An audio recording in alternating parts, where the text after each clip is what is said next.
şəhidlərimizə rəhmət eləsin, qazilərimizə can sağlığı versin.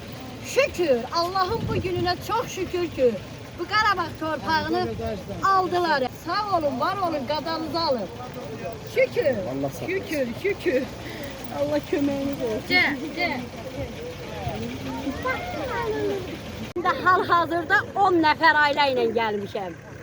Qadan alın. Neçə övladınız, neçə nəvənizlə? 4 evladım var. 2 evlat, yani 2 gəlin, nəvələr bir. 4 də nəvə. Maşallah. Sağ olun, var olun. Allah köməyiniz olsun. Sədəsi olmağa hazırıq və dövlətimiz sağ olsun. Allah Prezidentinin rəhbərliyi ilə torpaqlarımız azad olundu.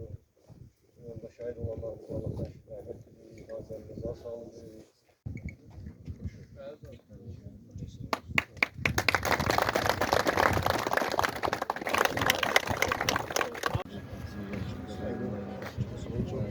Allah bizdə bizi korusun, Allah ordumuzu korusun, Allah millət bizə can sağlığı. Bir də belə günlərə düşməyək.